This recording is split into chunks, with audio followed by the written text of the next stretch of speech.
Hey there, I want to share with you a quick tip about coaching, and not necessarily me as a coach, but you as a leader, a conscious leader, coaching your people. I've been an executive coach for 20 years. This is part of what I do day in and day out, is coaching leaders. But your role as a leader, as an executive, is to coach your people. And to be fair, a lot of the conversations that I have with the folks that I'm coaching is how can they effectively coach their people? Because the more we cultivate the capacity and ability of people around us, the more we get done. That's why I get hired. That's part of why you can be so effective as a coach in your own right. So, the problem is, how do you do it? Now, there's courses on it. There's whole programs on it. I want to give you one really valuable little tip. I was in a conversation recently, and the president of the company said, you know, one of my direct reports, I want her to have better, I love the word he used, bedside manner. They're not a doctor, it's not a hospital, but he wanted her to have bedside manner. And the bottom line was that one of his directors was really irritating the other department heads. She's smart, she's driven, she's competent, and she's pissing them off. Why? Because essentially she's just harassing them, haranguing them, trying to get them to do what they need to do. So he was saying, well, how do I coach her? What does she need to do? So I'd like you to consider that there are 3 elements that she really needs to put in play and that he needs to help her, and that you can help your people do as well. And the thing is that smart, competent people get really, really intense about what they're doing.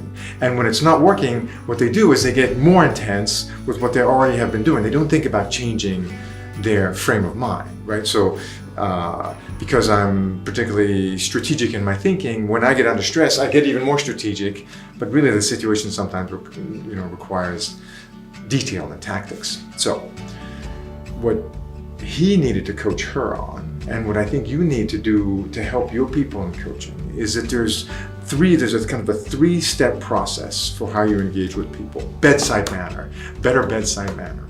What she was doing is she's going right for the content. I need the detail, I need the data, I need the material, I need the information, and if you don't give them to me, I'm gonna get even more, intense and demanding and ask it of you. What she's gotten better at is she's gotten better at learning that what she really needs to provide is context. So it's context before content. Simon Sinek famously talks about the why before the how and the what, right? Why is context. And so she needs to learn how to ask for the content, but she needs to also provide the context for it. Here's where it gets really to be an interesting coaching conversation, and where it enters into the realm of conscious leadership. Content's important, context makes a difference, but before content and before context is contact. This is what he really needs to coach her on, and this is what I think many of us, as humans, as leaders, as coworkers, are missing out on. The order of how we maintain an effective stream of communication and relationship with folks and get our work done is contact, context, content. The first thing that we want to do is connect, have contact as a human being. When she walks in there and says, how can I help you today? What's going on in your world today? What is important to you? What are you working on? What are your goals? That's contact. That's human-to-human interaction. Yes, I know AI is big, and I know we've automated the bejesus out of business, but business runs still today because human beings are relating with each other in a meaningful way. When we take away the relationship, everything is very squirrely. Everything goes sideways. Nothing works quite as well. So I coached him to coach her, and I'm inviting you to do the same. Contact, connect with the human being, understand them, understand their needs, understand their pressures, understand their goals. Context, give them the reason why you're asking them to do what you're asking them to do. And then content, get the specifics that you need from them, or give them the specifics that they need.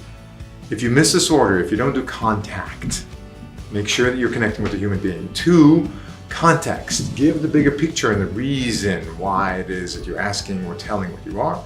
And 3, content. What are the specifics? Do it in that order. Contact, context, content.